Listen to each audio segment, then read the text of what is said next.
ശയ്യയിൽ അനക്കമറ്റത്രേ കിടപ്പു മുത്തശ്ശി. അടുത്ത വീട്ടിലെ ചരമശയ്യയിൽ അനക്കമറ്റത്രേ കിടപ്പു മുത്തശ്ശി. വിവരം കേട്ടു ഞാൻ അവിടെയൻ വിദേശിയാമൊരു സുഹൃത്തിനോടൊപ്പം വിരഞ്ഞു ദീർഘമായി ശ്വസിപ്പു മുത്തശ്ശി. തരിച്ചു ജനങ്ങൾ ചുറ്റിലും മരുന്നു വായിലേക്കൊഴിക്കാനാകാതെ പരുങ്ങും പുത്രിയെ തടഞ്ഞൊരു വൃദ്ധൻ പതുക്കെയോടിനാൻ. അനർത്ഥ ലൗകികം മതീഹിനി ഊർധ്വം വരി തുടങ്ങിപ്പോയി.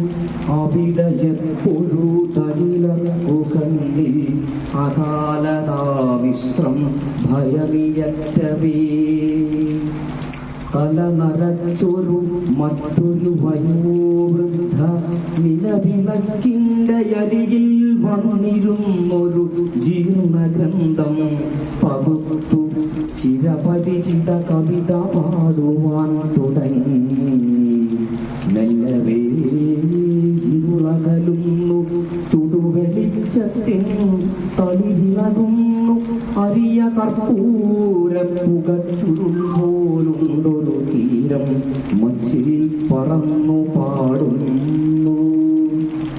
കരിങ്കല്ലങ്കന സുഷമയാകുന്നു, കിരീട തൃഷ്ണവെഞ്ചരിഞ്ഞടങ്ങുന്നു.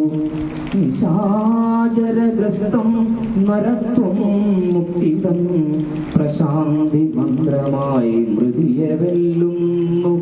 വിരാഗമാം പൊരുൾ സ്വരാഗവാമയം പുരാണമീവിതമൊഴുകി നിൽക്കവേ.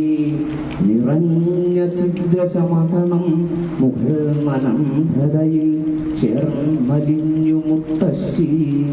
അഴലിനാപ്പെട്ട തനൂജ തെങ്ങിനാൾ അഴുതുകൂറ്റുകാർ മൃദുവായി മുത്തശ്ശി. ചിരിക്കാനെന്നോണം വിടർപ്പൊരാ ചുണ്ടിൽ സുരിച്ചു കട്ടയാം ലഘുരാമായണം. തിരിച്ചു പോരവേ ജനിത വിസ്മയം തിരക്കി ചങ്ങാതി ഇതേതു പുസ്തകം. ഇതിൽ പ്രണേതാവാർ മരണത്തെ പോലും കഥാകഥനത്താൽ കഥകളിച്ചവൻ. അരുളിനേൻ പാരിലകില ഭോഗ്യവും അനന്തുതങ്ങളാം അസഹ്യമാത്രയിൽ മരിക്കൂരുടെ മനസ്സിലിറ്റിക്കാൻ മരണമില്ലാത്ത മൊഴികൾ തീർത്തൊരാ കവിയെപ്പറ്റി എൻ വിദേശിയാമിത്രം അവികലാനന്ദ പുളകിതങ്കനയായി പറഞ്ഞു. ധന്യമീ മലയാളം തുഞ്ചൻ പറമ്പിലെ മൃത്യുഞ്ജയ പരിമളം.